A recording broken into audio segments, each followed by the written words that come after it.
नमस्कार, मैं हूं तमन्ना और आप देख रहे हैं हमारी ये खास पेशकश जिसका नाम है सक्सेस स्पीक्स। और जैसा कि आप सब जानते हैं, इस कार्यक्रम के ज़रिए हमारी कोशिश होती है कुछ ऐसे स्टूडेंट्स को इंस्पायर करने की जो कहीं ना कहीं अपने मुकाम की तलाश में है, अपनी मंजिल की तलाश में है, लेकिन हाँ, बस थोड़ा सा सफ़र तय करना बाकी है और हताशा हाथ लग रही है। लेकिन आज हमारा ये एपिसोड उन तमाम स्टूडेंट्स के लिए एक बहुत ही अच्छी खबर लाया है, क्योंकि इस एपिसोड के ज़रिए आपको अपने तमाम सवालों के जवाब मिलेंगे। आपको एक ऐसा मोटिवेशनल सोर्स मिलेगा जिसके ज़रिए आप ये कह सकेंगे कि हाँ, अब मैं भी ये कर सकता हूँ और मैं ही सबसे बढ़िया कर सकता हूँ। क्योंकि हमारे साथ आज स्टूडियो में जो शख्स आई हैं, उन्होंने एक बार नहीं, दो बार नहीं, कई बार मेहनत की, कई बार आईएएस अधिकारी बनने की कोशिश की, लेकिन जब लास्ट अटेम्प्ट इनका क्लियर हुआ, तब इनको समझ में आ गया कि बाकी अटेम्प्ट क्यों वो गो थ्रू नहीं कर पाई थी। और लास्टली जब उन्होंने ये इंटरव्यू, ये पूरे राउंड्स क्लियर किए आईएएस अधिकारी बनने के लिए, तब उनको कैसा एक्सपीरियंस हुआ, ये तमाम बातें हम उनसे करेंगे। और जाहिर सी बात है, तमाम उन स्टूडेंट्स के लिए ये बातें बहुत ही कारगर सिद्ध होने वाली हैं, इसलिए आप पूरे आधे घंटे तक हमारे साथ ट्यून इन रहिएगा। और हमेशा की तरह हमारे साथ हैं हमारे सक्सेस गुरु, जो कि लाखों स्टूडेंट्स के आइडल हैं, लाखों स्टूडेंट्स के लिए एक मेंटोर हैं, क्योंकि कई स्टूडेंट्स की ज़िंदगी इन्होंने बदली है। कई स्टूडेंट्स को उनकी मंजिल तक पहुंचाने के लिए इन्होंने अपना हाथ आगे बढ़ाया है और कुछ शब्दों के ज़रिए, कुछ कह सकते हैं कुछ बातों के ज़रिए इन्होंने उन स्टूडेंट्स के लिए एक बहुत ही बड़ी मंजिल को तलाशने में, उस मंजिल तक पहुंचने के लिए कड़ी मेहनत की है। तो आप दोनों से हम बात करेंगे। सबसे पहले तो आपको बहुत-बहुत बधाई कि आपने लास्ट अटेम्प्ट में क्लियर किया, उसकी खुशी अलग ही होगी। First of all, thank you so much for inviting me here. ये एक वो प्रोग्राम है जो कि मैंने अपनी तैयारी के दौरान बहुत बार देखा है और हर बार ये लगता था कि मेरे जैसे ही बच्चे हैं जो कर रहे हैं। काफ़ी लोग लास्ट अटेम्प्ट में क्लियर कर रहे हैं, तो ये I am really really happy to be here today. अच्छा, मेरा सवाल आपसे पहला यही है, जैसे कि आपने बताया कि आपका लास्ट अटेम्प्ट था। अब प्रैक्टिकली अगर मैं देखूँ, अगर मैं अपनी भी बात करूँ, तो शायद एक बार कोशिश कर कर, दो बार कोशिश कर कर, तीसरी बार कोशिश कर कर, चौथी बार मुझे लगेगा कि अब तो मेरे बस का नहीं है, अब मैं नहीं कर सकती। कभी लाइफ में ऐसा मोड़ आया, और अगर आया तो आपने उससे कैसे पार पाया? लाज़मी है कि बहुत बार ऐसा लगा, जितनी बार रिज़ल्ट आता था और लिस्ट में नाम नहीं होता था तो लगता था कि क्यों टाइम ख़राब कर रहे हैं, कुछ और कर सकते हैं, अपनी नौकरी पे ध्यान दे सकते हैं। क्योंकि दोस्त नौकरी कर रहे थे, प्रमोशन पा रहे थे, शादी कर रहे थे तो मैं वो सब नहीं कर रही थी और मैं तैयारी कर रही थी इसके लिए। तो लगता था लेकिन थैंकफुली मैं जिस परिवार से आती हूँ, बहुत सारे ऐसे सपोर्ट मैकेनिज़्म मेरे पास रहा। मेरे दोस्त हमेशा सपोर्ट करते रहे, मोटिवेशन रहा। जितनी बार फेलियर सामने आया, उतनी बार ये भी लगा कि सक्सेस ज़्यादा दूर नहीं है, क्योंकि सेल्फ डाउट नहीं था, अपनी कैपेसिटी पे, कॉम्पिटेंस पे डाउट नहीं था। सो मुझे लग रहा था सिर्फ ये समय का खेल है, हो सकता है इस बार नहीं अगली बार, और बस उसी डिटर्मिनेशन के साथ में हमेशा अटेम्प्ट दिया है। बिल्कुल, इनकी बातें सुनकर दुष्यंत कुमार की रचना की 2 लाइनें हैं जो मुझे याद आ रही हैं। कौन कहता है आसमान में सुराख नहीं होता, कौन कहता है आसमान में सुराख नहीं होता, एक पत्थर तो तबीयत से उछालो यारो। वाक़ई वो तबीयत चाहिए, वो डिटर्मिनेशन चाहिए, तो बस आप जो चाहें वो कर सकते हैं। देखिए, सबसे बड़ी चीज़ रंजीता की इस बात पे ही आ रहा, वो कहता है कि अपने ऊपर डाउट नहीं था। कहती है समय की बात है, कोशिश जो है करने की बात है, लेकिन 6-6 अटेम्प्ट लेना कोई साधारण बात नहीं होती, वो भी कंटिन्यूअस, लगातार कोशिश करती जा रही हैं। तो उसके कारण से ये एक इरादा, पक्का इरादा का होना, वो बहुत बड़ी चीज़ है।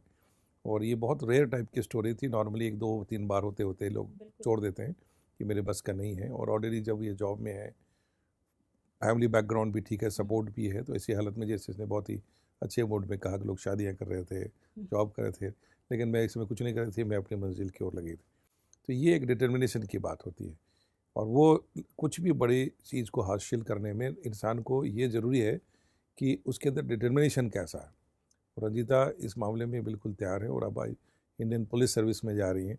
उस सर्विस में सबसे बड़े तो यही करेज और डिटर्मिनेशन की ज़रूरत इनको हमेशा पड़ेगी। हमें उम्मीद है कि बहुत ही कामयाब ऑफिसर बनेगी। Thank you so much sir, means a lot. Ranjita, आपसे एक सवाल करना चाहूँगी। ऑफ द कैमरा आपसे मेरी बात भी हो रही थी बहुत ज़्यादा। आईपीएस अधिकारी आप वर्दी पहनेंगी, जब पुलिस की बात आती है तो लगता है कि ऑब्वियसली आपको थोड़ा सा कड़क होना पड़ता है लोगों के साथ, लेकिन जिस तरह से मैं लोगों से मिल रही हूँ इस कार्यक्रम के ज़रिए, और मैं बहुत ज़्यादा थैंकफुल हूँ इस प्रोग्राम का, क्योंकि इस प्रोग्राम के ज़रिए मेरे तो बहुत मिथ क्लियर हुए हैं सर। और साथ ही साथ मैं सर से भी ये बात बोल रही थी, अगर कुछ एपिसोड्स पहले मैं आई होती तो शायद मैं भी शायद कुछ अच्छा, इससे भी अच्छा करती। तो आपका जिस तरह से आप स्माइल लेकर आपने ये 5 अटेम्प्ट भी क्लियर किए, स्माइल के साथ आप यहाँ पर बैठी हुई हैं, तो आपको नहीं लगता कि आईपीएस बनने के लिए जब आप एक पुलिस लाइन में जाएंगी तो थोड़ा सा पर्सनालिटी को चेंज करना चाहिए, क्योंकि ये भी एक मिथ रहता है आपके दिमाग में? आपने खुद ही बोल दिया, ये एक मिथ है कि आपको आई थिंक बहुत ही कड़क रहना पड़ता है। आज हम स्मार्ट पुलिसिंग की बात कर रहे हैं। हाँ। अब हम वो जो पहले समझा जाता था कि आपको बहुत ही टफ रहना पड़ेगा, और अब आपको पोलाइटली, आपको समझ के, आपको लॉजिकली लोगों को साथ में लेकर पुलिसिंग करनी है। तो हमारी सरकार का भी यही मोटिव है कि स्मार्ट पुलिसिंग को प्रमोट किया जाए। उसमें आपको सेंसिटिव, मोबाइल अलर्ट, ये सब हमने ऑफ कोर्स तैयारी के दौरान हम पढ़ रहे थे, पर अब ये समझ में आता है। एंड इसके अलावा हमारी जो ट्रेनिंग होगी वो एक अपने आप में ट्रांसफॉर्मेशनल प्रोसेस है, क्योंकि अभी हम एक जनरल रेगुलर पीपल हैं, आम आदमी हैं, और उस ट्रेनिंग के दौरान वो एक प्रोसेस है जो आपको ट्रेन करता है, क्योंकि आप हम सब एक जैसे हैं।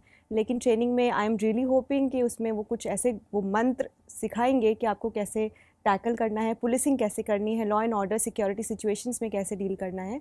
सो ट्रेनिंग का एक बहुत बड़ा पार्ट रहेगा इसमें।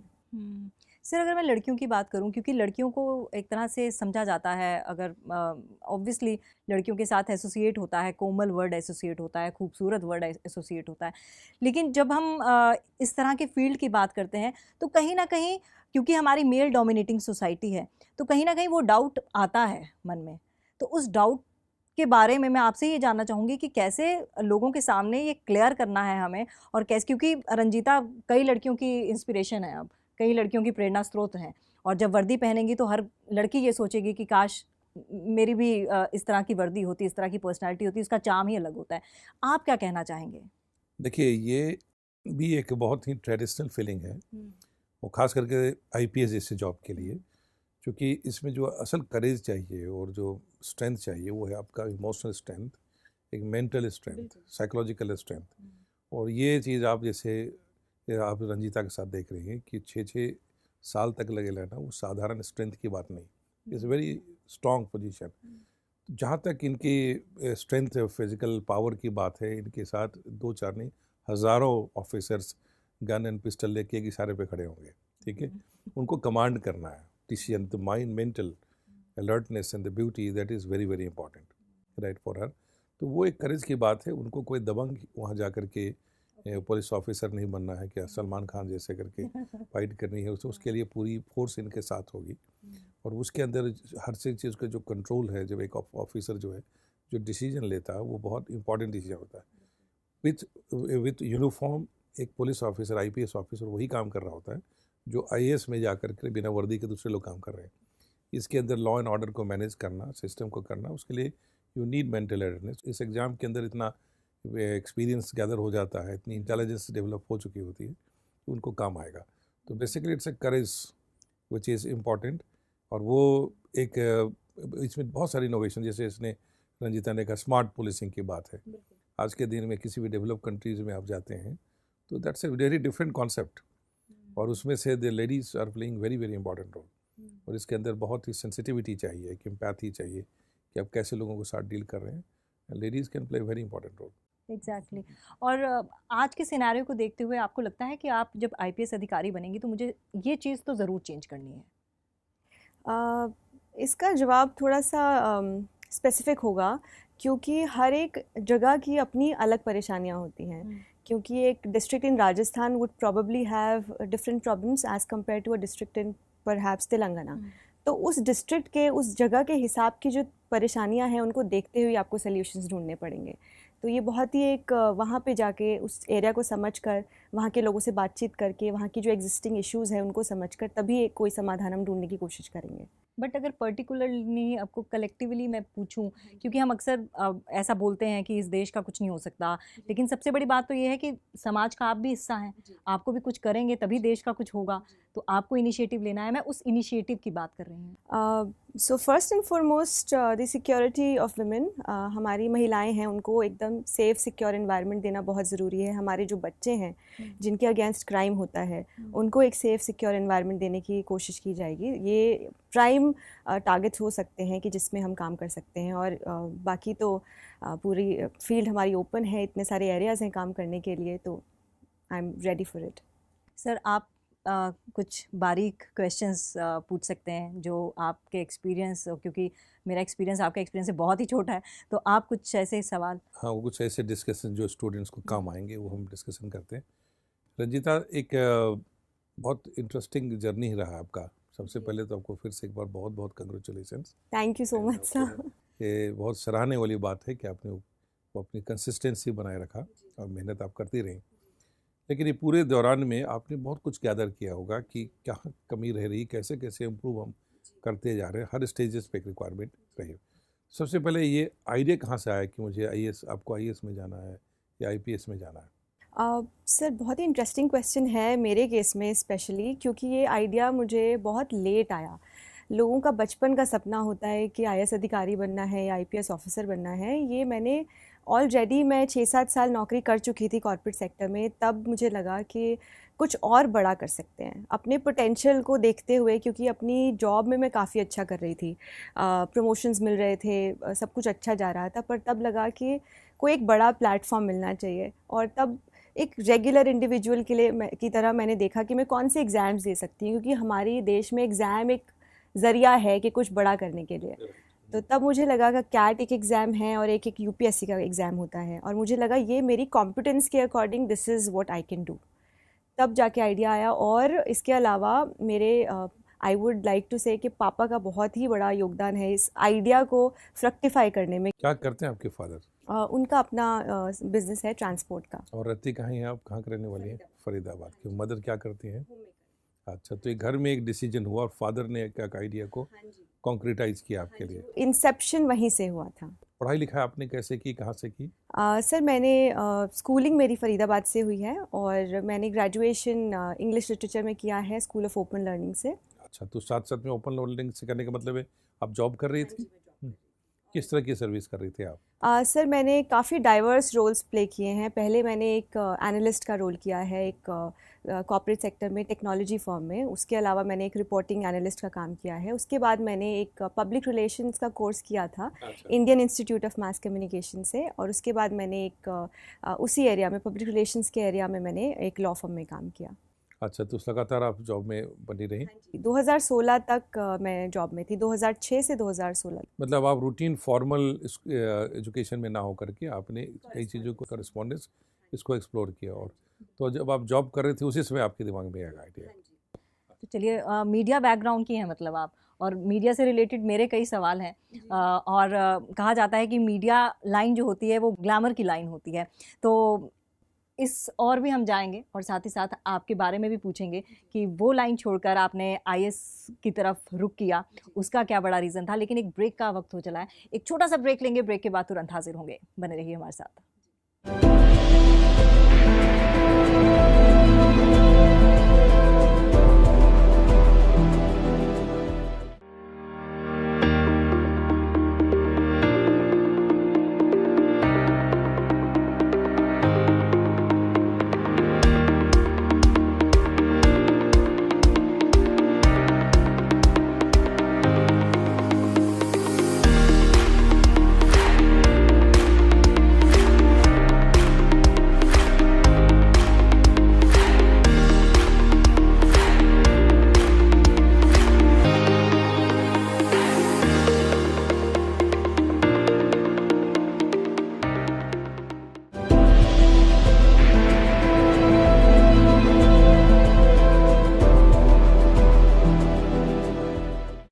बाद आपका एक बार फिर से स्वागत है। और जैसा कि आप सबको पता ही है कि आज हमारे साथ हमारे स्टूडियो में हैं रंजीता शर्मा, जिन्होंने कि आईएएस की परीक्षा इस साल 2019 में क्लियर की है और आईपीएस अधिकारी वो बन गई हैं। लेकिन इनका बैकग्राउंड जो है वो है मीडिया का, यानी कि इन्होंने मास कम्युनिकेशन किया है। रंजीता, एक सवाल मेरे जहन में आ रहा है क्योंकि हम सब इसी फील्ड के हैं, तो जब भी इस फील्ड का नाम आता है ना तो सबसे पहले जहन में आता है ग्लैमर। ठीक है, तो आपने ये फील्ड मतलब मास कॉम इसलिए किया क्योंकि ग्लैमर की तरफ ज़्यादा अट्रैक्टेड थे? क्योंकि हम सब लगता है कि एंकर बनेंगे, रिपोर्टर बनेंगे, टीवी में दिखेंगे, पीआर की जॉब वो भी ग्लैमरस जॉब है, कई तरह के लोगों के साथ आपको इंटरेक्शन करने का मौका मिलता है। लेकिन आईपीएस ऑल टुगेदर ग्लैमर से दूर है, क्योंकि उसमें जिस तरह के लोग आपको मिलते हैं वो किसी भी तरीके के हो सकते हैं। तो दोनों ही मेरे को लगता है कि ऑपोजिट पोल हैं। तो कैसे आपने इन दोनों में सामंजस्य बिठाने की कोशिश की और कैसे एक ग्लैमरस लाइन से आपने जंप किया आईएएस की तरफ? मैंने पब्लिक रिलेशंस पढ़ा है और उसी फील्ड में काम किया, और वो एक थोड़ा बैकग्राउंड में रहकर काम करने वाला जॉब था। और वहाँ पर इनफैक्ट मीडिया में जो भी मैंने सीखा है, क्योंकि वो मेरा इंटरेस्ट एरिया था, मुझे लगता था कि मैं कम्युनिकेशंस की फील्ड में कुछ कर सकती हूँ। और आई रियली बिलीव कि जो मैंने वहाँ सीखा है वो मुझे इन art of communicating with the people now जब मैं फील्ड में जाऊँगी मुझे हेल्प करेगा। सो आई थिंक ये ट्रांजिशन है, ये एक स्टेप था इन माय जर्नी, और this is going to help me even in my present profile. से कितना इत्तेफाक रखते हैं इस बात से? देखिए, बहुत इंटरेस्टिंग है। देखिए, मीडिया भी एक अवेयरनेस से ताल्लुक़ रखता है और इस एग्जामिनेशन की जो रिक्वायरमेंट है उसको क्वालिफाई करने के लिए भी आपकी बहुत ज़्यादा अवेयरनेस चाहिए। और वो जो एनालिटिकल पावर है, एनालिसिस है, वो इस सिविल सर्विसेज के अंदर भी बहुत काम आता है। जहाँ तक आपने ग्लैमर की बात की कि भाई एक है वो आईपीएस की सर्विस में एक बहुत बड़ा ग्लैमर है, अट्रैक्शन है। ये जब पहले किसी के लिए न्यूज़ लिख रही होती, अब न्यूज़ ये बना रही होंगी, लोग इनके ऊपर न्यूज़ बना रहे होंगे, लिख रहे होंगे। तो वो भी एक कुछ नया इनोवेशन, कुछ नई चुनौतियाँ, कुछ रिफॉर्म्स जो पुलिस के अंदर लाएंगी, काम करेंगी। तो वो एक जब एक जज्बा है कुछ बड़ा करने का, तो उसके लिए एक प्लेटफॉर्म इन्होंने उस हिसाब से अच्छा चुना। बिल्कुल, हम भी चाहते हैं कि आप कुछ ऐसा अचीव करें कि हम खुद आपका उस अचीवमेंट के लिए इंटरव्यू करें एज ए आईपीएस अधिकारी। सर, कोई और सवाल ऐसा? रंजीता, एक्चुअली सबसे पहले तैयारी के दौरान में चूँकि आपने 6 अटैम्प्ट ले लिए, तो कुछ जो नए जो विद्यार्थी जिनको आपको लगता है कि किन चीज़ों को ध्यान रखना चाहिए, जिसके कारण से जो मिस्टेक्स आपसे हुए होंगे या को कमी रह गई होगी तैयारी के दौरान में, उसके बारे में कुछ बताइए। सर, मैं यूजुअली अपने लिए एक फ्रेज़ यूज़ करती हूँ, I was a bundle of mistakes. और ये ओवर पीरियड ऑफ ईयर्स मुझे समझ आया कि मैं इतनी गलतियाँ कर चुकी हूँ जो कोई भी एस्पिरेंट टोटली जितनी गलतियाँ करने के लिए प्रोन होता है वो सब मैंने की। बहुत अच्छा है कि ऑनेस्टली इसको सारा बता दीजिए। मेरा क्लियर होने के भी सर्टेन स्टेप्स हैं, एक रेसिपी है जो मैंने फॉलो की जो कि मैंने पहले नहीं की थी। So I will go step by step in that direction. जैसे कहते हैं कि पहला स्टेप होता है आप सिलेबस को समझें। I did not understand the demand of the exam. सीधा पढ़ाई शुरू कर दी। सीधा पढ़ाई शुरू कर दी, क्योंकि वो कहते हैं ना कि नोज डाइव करना, एकदम जंप कर देना, वो मैंने किया विदाउट अंडरस्टैंडिंग। सेकंड, बहुत सारी बुक लिस्ट, बहुत सारे बुक सोर्सेज मैंने देखे, बुक लिस्ट नहीं बनाई, काफ़ी जगह हाथ पैर मारे, ये भी पढ़ लेते हैं वो भी पढ़ लेते हैं, जो एक क्लासिक मिस्टेक है। कोई भी एग्जाम में तो बहुत कुछ पढ़ना, बहुत, हाँ, वो कहते हैं ना कि एवरीथिंग अंडर द सन आ सकता है, पर ये सही नहीं है, ये भी एक मिथ है। एवरीथिंग अंडर द सन नहीं आता है। बहुत ही डिफाइंड, बहुत ही ब्यूटीफुली डिज़ाइंड एग्ज़ाम है सर ये। उसके अलावा जो हम कहते हैं कि नोट मेकिंग, तो मैंने आई थिंक पहले कुछ अटैम्प्ट्स में नोट्स ही नहीं बनाए। मुझे लगता था बुक से पढ़ रहे हैं, बुक से ही रिवाइज कर सकते हैं, पर ये समझ ही नहीं आया कि एग्ज़ाम से 4 दिन पहले आप कैसे रिवाइज करेंगे पूरी बुक। उसके अलावा सर आगे बात करें तो रिविज़न, तो कहीं ना कहीं रिविज़न में भी गैप्स रहे थे। और ये सभी स्टेप्स हैं, you need to understand the syllabus, you need to study the exam before you study for the exam जी। और उसके अलावा you need to deconstruct the syllabus, जो कि मैंने नहीं किया था। Then you have to make your own notes, बहुत ही प्रिसाइज नोट्स बनाने की ज़रूरत है, उनको रिवाइज़ करने की ज़रूरत है, और जो पास्ट पेपर्स हैं या मॉक्स हैं उनको देने की ज़रूरत है। मुझे इतना डर लगता था मॉक्स देने से, मुझे लगता था मेरे नंबर कम आएंगे और मेरा जो ये कॉन्फिडेंस ये डिप हो जाएगा। मैं वो रिस्क ही नहीं लेना चाहती थी, और मैं प्रिपेयर्ड ही नहीं थी कि मैं एग्ज़ाम हॉल में जाऊँ और एग्ज़ाम दूँ। तो आप जब इतना अंडर प्रिपेयर्ड हैं तो आप कैसे सोच सकते हैं कि आपका एग्ज़ाम क्वालिफाई हो जाएगा। और ये मिस्टेक्स डेफिनेटली लोग करते हैं, उन्हें लगता है कि शायद डेस्टिनी है, ये डेस्टिनी नहीं है, आप तैयारी ही नहीं कर रहे हैं ठीक से। इस एग्ज़ाम ये ऐसे भी कहते हैं कि ये एक मैडनेस है, civil services is madness, but I think there is a beautiful method to this madness, और ये अगर आपको समझ आ जाता है तो आप एग्ज़ाम क्वालिफाई कर लेते हैं। मेरे ख्याल से जो डिस्कशन आप कर रही हैं आपने बहुत ही ब्यूटीफुली प्रेजेंट किया। यही डिस्कशन हम अलग अलग कैंडिडेट से समय समय पे कर रहे होते हैं। आपने बहुत ही इसको स्ट्रक्चर्ड कर दिया कि जो मिस्टेक्स को, कि जो सबसे पहला मिस्टेक जो कैंडिडेट का होता है कि टू जंप विदाउट नोइंग कि करने क्या जा रहे हैं। तो सबसे पहले आपने क्लियर कर दिया कि सिलेबस की थोड़ा अंडरस्टैंडिंग होनी चाहिए, उसको अपने हिसाब से रिकन्स्ट्रक्ट कर लें, कहाँ जोर देना है, क्या करना है। दूसरी चीज़ जो आपने ध्यान दिलाया वो क्या किया, selecting of list of books, that is very important कि डिसाइड कि ही पढ़ना है और ये नहीं पढ़ना है, that is very very important.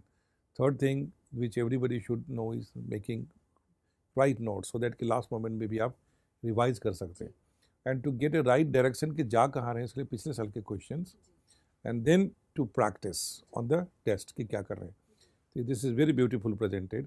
तो आपने ये सारी चीज़ें मेरे ख्याल से लास्ट अटेम्प्ट तक आते थे आपने सारे करेक्ट कर लिए। मैंने करेक्ट की और मैंने इंश्योर किया कि इस बार कोई भी गड़बड़ नहीं करनी है। ये सारी चीज़ें, ये जो मेथड है, ये मुझे जब भी समझ में आया मैंने इस पे काम किया, और आई थिंक यही रीज़न है। ऑफ कोर्स पेरेंट्स का सपोर्ट, भगवान की असीम कृपा, वो सब ज़रूरी है, लेकिन उसके अलावा आपको एक अमाउंट ऑफ हार्ड वर्क करने की बहुत ज़रूरत है, कंसिस्टेंसी ज़रूरी, आपको डिसिप्लिन बहुत ज़रूरी है इसमें। आपको इंश्योर करना है कि आप सेम टाइम पे रोज़ पढ़ रहे हैं, एग्ज़ाम जब होना है उसी टाइम पर आप मॉक दे रहे हैं, ताकि आपकी खुद की रिदम एक सेट हो जाए।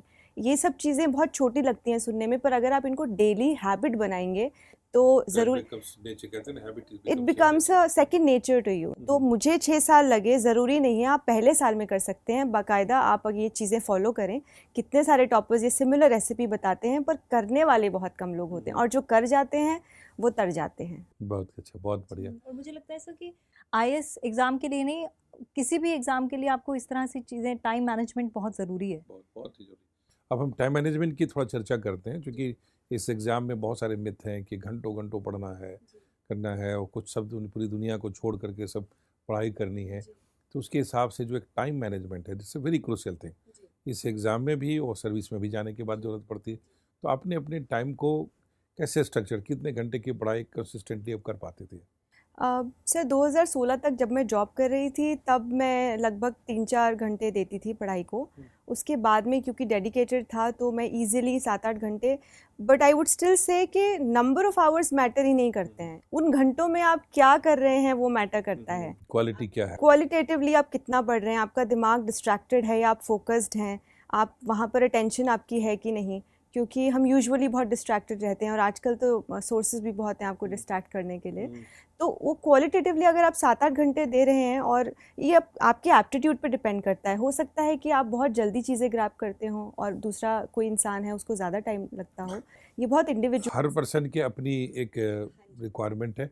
लेकिन इसमें अब ये होता है कि balancing the time, like GS में कितना टाइम देना है, ऑप्शनल में कितना टाइम देना है, उसको आपने कुछ बैलेंस भी किया कि कितने कैसे? सर ये क्योंकि ऑप्शनल बहुत ही इंपॉर्टेंट है, ऑप्शनल आपकी इनफैक्ट रैंक भी डिसाइड कर सकता है, तो इसीलिए आपको इक्वल एम्फेसिस ऑप्शनल को देना चाहिए। तो मैंने तो डिवाइड किया था अपना दिन कि मैं आधे दिन जनरल स्टडीज़ पढ़ती थी और आधे दिन ऑप्शनल की आंसर राइटिंग प्रैक्टिस करती थी। दोनों को बराबर टाइम दिया।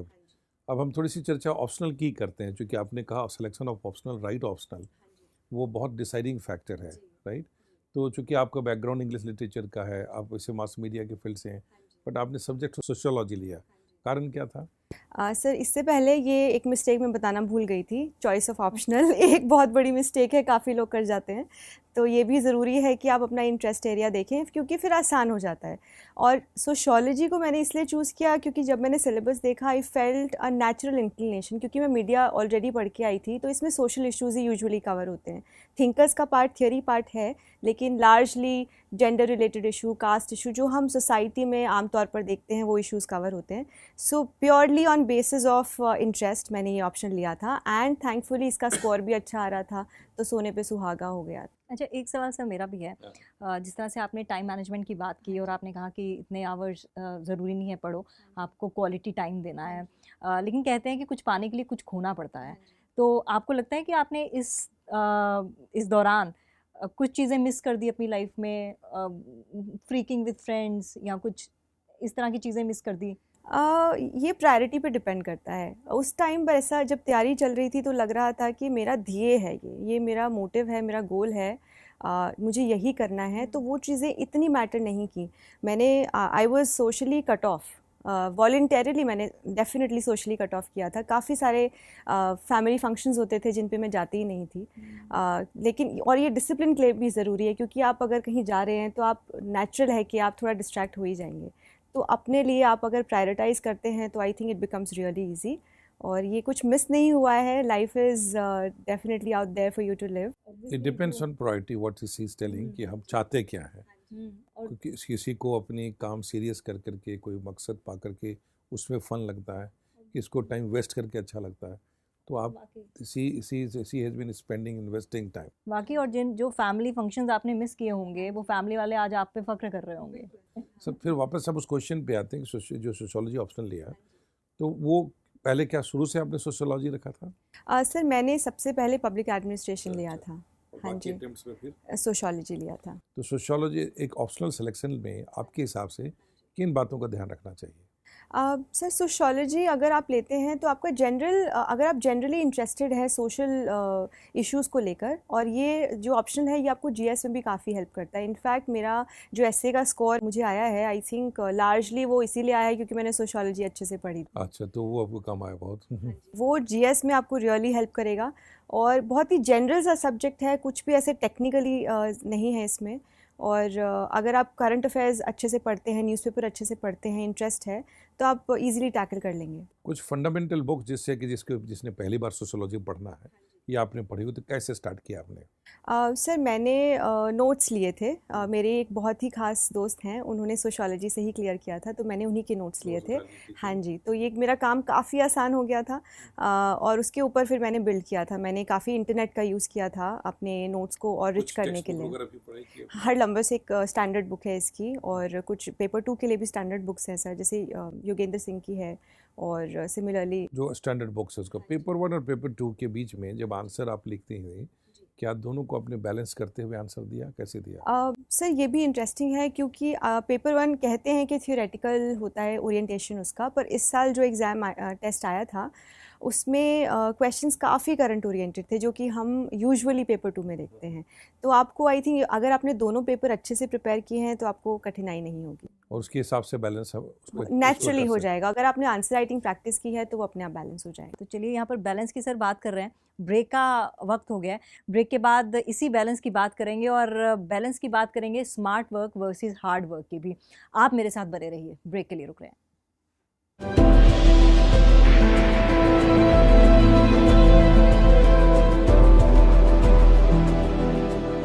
हेलो, मेरा नाम तनय शंकर है और यूपीएससी सिविल सर्विसेज एग्जामिनेशन 2018 में मैंने 136वां रैंक हासिल किया है। मैं चाणक्य आईएएस एकेडमी के मॉक इंटरव्यू प्रोग्राम का हिस्सा था, और मैंने यहाँ पे मॉक इंटरव्यू अपने एक्चुअल इंटरव्यू से 1 महीने पहले दिया। वहाँ जो पैनल थी वो यूपीएससी के असली पैनल से काफ़ी सिमिलर थी, और जो मुझे फीडबैक मिला और जो मुझे वीडियो ऑन द स्पॉट मिल गया, वो मुझे मेरे प्रिपरेशन में और बेहतर करने के लिए मुझे काफ़ी मददगार साबित हुआ। इसलिए मैं बहुत धन्यवाद देना चाहूँगा।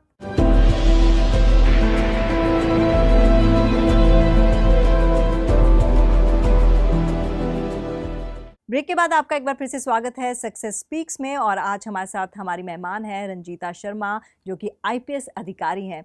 और कैसा लग रहा है सुन के आईपीएस अधिकारी? बहुत अच्छा लग रहा है। Ecstasy, it's really a feeling of absolute thrill and excitement। और एक्साइटमेंट थ्रिल की हम बात कर रहे हैं, और मैंने ब्रेक पर जाने से पहले बात की थी बैलेंस हार्ड वर्क और स्मार्ट वर्क में। इम्पॉर्टेंट है दोनों? बिल्कुल इम्पॉर्टेंट है। हाँ, मतलब मुझे लगता है मैंने पहले कुछ अटेम्प्ट्स में हार्ड वर्क तो बहुत किया सर, मतलब वो स्मार्ट वर्क की कमी रह गई, क्योंकि स्ट्रैटेजी नहीं समझी, दिमाग से ज़्यादा इस्तेमाल इस चीज़ में नहीं किया कि डिमांड क्या है एग्ज़ाम की, नेचर क्या है, तो वहाँ थोड़ा गैप रहा। इसीलिए आई थिंक लास्ट तक आते आते वो जो सामंजस्य है, वो ब्लेंड है, वो आई थिंक ठीक हो गया, और थैंकफुली इट वर्क। इसको थोड़ा डिस्कस करते हैं कि जो स्मार्ट वर्क है जिसको हम कह रहे हैं, जी, जो ऑडियंस के लिए भी काम आएगा, कि एक तो हार्ड वर्क है जो आपने स्टार्टिंग में बोला जो मर्जी आई किताबें उठ के पढ़ना शुरू कर दिया, जी। सिलेबस पे कूद पड़े। जी। तो आपने पहले तो स्ट्रक्चर दे दिया कि नहीं, प्रॉपरली सिलेबस को समझना, क्वेश्चन को समझना, वो अपनी गलतियों से उस स्मार्ट वर्क का बेसिक ग्लिम्सेस तो आपने दे दिया, बट फिर भी कुछ आप ऐड करके बताइए कि स्मार्ट वर्क से आपका क्या मतलब है। सर स्मार्ट वर्क यही होगा कि आपको समझना है कि एग्ज़ाम आपसे क्या चाह रहा है। आपको अगर डिफ़िकल्टी है खुद ये एक्सप्लोर करने में, तो कितने सारे टॉपर्स, अब तो रिसोर्सेज इतने हैं अवेलेबल कि आप देख सकते हैं कि जो ऑलरेडी सक्सेसफुल है तो उन्होंने क्या मंत्र इस्तेमाल किया था, उन्होंने कौन सी बुक्स यूज़ की थी, उन्होंने कैसे स्टडी किया था। ये सब आप अगर देखेंगे तो आपका रास्ता थोड़ा आसान हो जाएगा, क्योंकि ऑलरेडी आप देख रहे हैं, एग्जाम्पल्स को देख रहे हैं जिन्होंने किया है ये आपसे पहले। तो स्मार्ट वर्क यही होगा कि आप डिकोड करें कि व्हाट रियली वर्क्स। बेसिकली एक प्रॉपर टाइम मैनेजमेंट, एक स्ट्रक्चर को फिर से रिफाइन करना कि कैसे उस शेड्यूल के अंदर काम कर सकते हैं, और एग्जामिनेशन चाहता क्या है। एक पेपर से हम डिस्कस करते हैं कि एस्से में आपने बहुत अच्छा किया है, तो एस्से पेपर में एक अच्छे नंबर लेने के लिए जी क्या करना चाहिए, क्या क्या रिक्वायरमेंट्स है इस पेपर की। सर ऐसे बहुत ही स्कोरिंग पेपर है, और इससे भी आपके जो इवेंचुअल स्कोर है, इवेंचुअल रैंक है, वो काफ़ी डिटरमिन हो जाती है। मैंने स्पेसिफ़िकली ये किया था कि जितने भी टॉपर्स के ऐसे थे जो हमें रेडिली अवेलेबल हो जाते हैं, वो मैंने पढ़े थे, क्योंकि ऐसे तो मैं खुद लिख रही थी, पर मुझे इंश्योर करना था कि लिख रही हूँ तो नंबर भी आने चाहिए। तो मैंने काफ़ी सारे टॉपर्स के ऐसे पढ़े थे और मैंने काफ़ी प्रैक्टिस की थी। मैंने एटलीस्ट एक्चुअल एग्ज़ाम से पहले 10 ऐसे लिखे होंगे, और मैंने वो अपने फ्रेंड सर्कल में रिव्यू भी कराए थे, और मैंने काफ़ी उसमें इनोवेशन भी किया था, क्योंकि हमें कोशिश करनी होती है कि 2 एसेज हैं तो पहला एसे और दूसरा एसे, उसमें क्लियर डिफरेंस पता चले, ताकि एग्जामिनर को भी इंटरेस्ट आए पढ़ते हुए और फ्लो बने अच्छा से। दोनों का एक नेचर भी अलग है, नेचर का भी अलग हाँ है, डेफिनेट, क्योंकि सब्जेक्ट भी अलग होता वन है। Is more facts and information oriented, दूसरा जो है फिलोसफिकल है, राइट। तो ऐसे में आप कौन कौन से टॉपिक पे आपने ऐसे लिया था। सर इस बारी एक तो पॉवर्टी पर ऐसे आया था और एक फ़िलोसॉफिकल ऐसे आया था।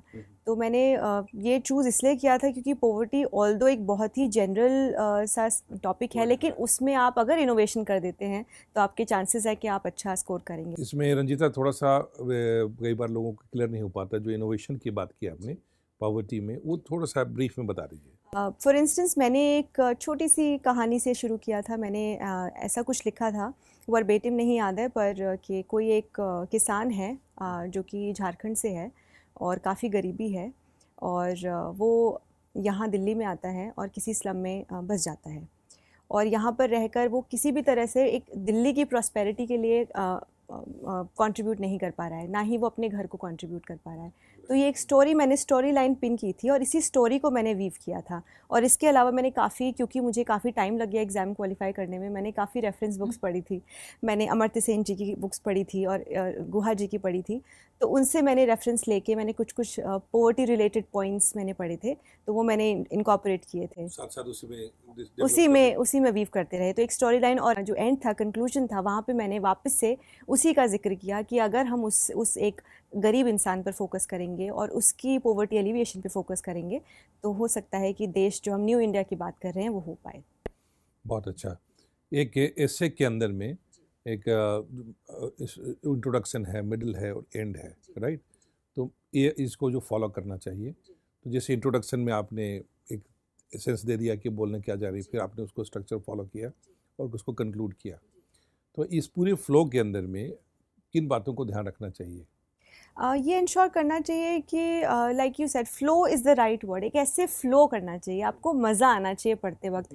एक पहला जो पैराग्राफ है, it should naturally organically link to the second paragraph, और उसमें आप, क्योंकि आप इंट्रोडक्शन दे रहे हैं, वो एक स्नैपशॉट है कि आप लिखने क्या वाले हैं। बॉडी में आप उसको एक्सपैंड करते हैं, आप पहले उसकी फॉर इंस्टेंस अगर पॉवर्टी की बात कर रहे हैं तो आप क्यों है उसके रीजंस आप लिस्ट डाउन करेंगे। सेकेंडली आप फिर बताएंगे नेक्स्ट पैराग्राफ में कि क्या सोल्यूशंस हो सकते हैं, सोल्यूशंस भी कितने एंगल से सोल्यूशंस हो सकते हैं, कि सोसाइटी क्या कर सकती है, मीडिया क्या कर सकता है, बिजनेस हाउसेस क्या कर सकते हैं, और सरकार के क्या इनिशिएटिव है, वो हम टुवर्ड्स द एंड बता सकते हैं। और उसके जो अंत में हम ऑफ कोर्स ये लिख सकते हैं कि अगर ये सब मिलकर एक साथ काम करेंगे तो आप कंक्लूड कर सकते हैं कि जो हमारा फ्यूचरिस्टिक, जो हम आने वाले भारत की बात कर रहे हैं कि सर्वश्रेष्ठ हम एक देश बनने की कोशिश कर रहे हैं, तो उसमें ये सारे जो एफर्ट्स हैं सबके मिलके कैसे हमें आगे ले जा सकते हैं। सर, एक सवाल मेरा आप दोनों से है। जैसे आपने कहा कि सर्वश्रेष्ठ भारत की हम बात कर रहे हैं, आजकल यूट्यूब में ऐसे कई वीडियोस आते हैं जिसमें बताया जाता है कि जब आप आईएएस का तमाम एग्ज़ाम्स क्लियर कर लेते हैं और लास्ट राउंड आपका इंटरव्यू आता है, तो उसमें बताते हैं कि किस तरह के सवाल पूछे जाते हैं। तो एक इंटरव्यू मैं भी देख रही थी, तो उसमें उस लड़की से कई सवाल किए जा रहे थे, लेकिन ये मैंने वहाँ से पता लगाया, मतलब जहाँ तक मुझे समझ में आया कि शायद इन क्वेश्चंस के आंसर वही दे सकता है या तो वो उस चीज़ से गुजरा है, एक्सपीरियंस किया है, या फिर उसने पहले से ये सोचा है कि अगर मैं आईपीएस अधिकारी बन जाता हूँ या फिर मैं इस रैंक में चला जाता हूँ तो मैं इस देश के लिए या फिर इस समाज के लिए ये कंट्रीब्यूशन करूँगा। प्रेजेंस ऑफ माइंड ऑब्वियसली बहुत इंपॉर्टेंट है उस वक्त, लेकिन मैं यही पूछना चाहती हूँ कि उस वक्त क्या चल रहा होता है इंटरव्यू देने वाले के दिमाग में और लेने वाले के दिमाग में? क्या वाकई ही एक्सपीरियंस मैटर करता है और उस चीज़ से आपको गो थ्रू होना पड़ता है?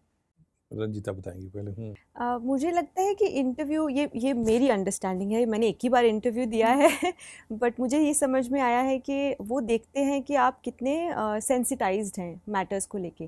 फर्स्ट हैंड नॉलेज आप सब चीज़ों की नहीं रख सकते हैं। ज़रूरी है कि आप एक एम्पैथी डेवलप करें इश्यूज़ को लेकर, एक नेचुरल आप एनालिसिस डेवलप करें, जो कि ओवर द ईयर्स हो जाता है अगर आपने ये चीज़ें पढ़ी हैं तैयारी के दौरान।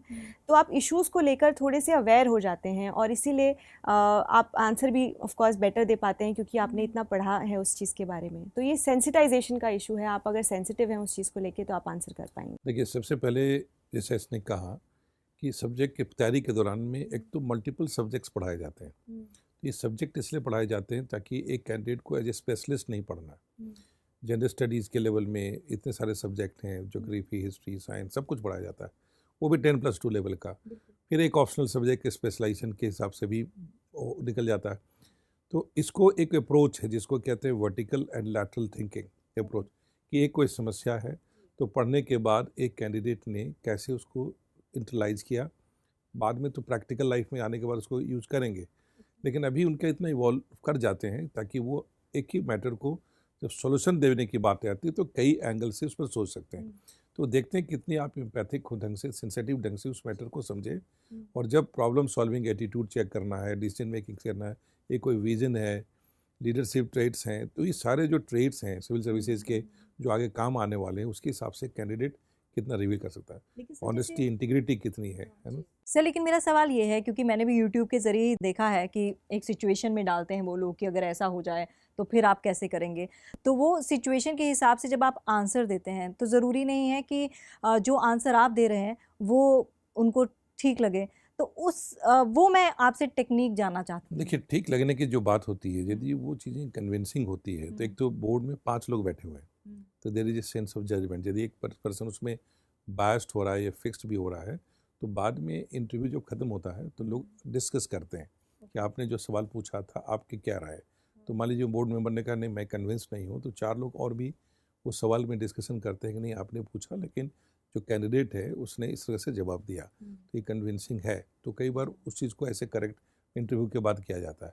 बट मोर इम्पॉर्टेंट इज़ कि एग्रीइंग तब डिपेंड, क्योंकि कैंडिडेट जब ये जेन्युइनली ठीक से मेहनत करके गया है तो इतना इवॉल्व कर जाता है कि जो भी जवाब है यदि ब्लफ नहीं करना है उसको, बिकॉज उसको सीधा ऑप्शन है। यदि आपको आंसर नहीं आता है तो आप सीधे मना करिए कि आई एम सॉरी सर, मैं इसमें कोई कमेंट करने की पोजीशन में नहीं हूँ, sorry sir I don't know answer.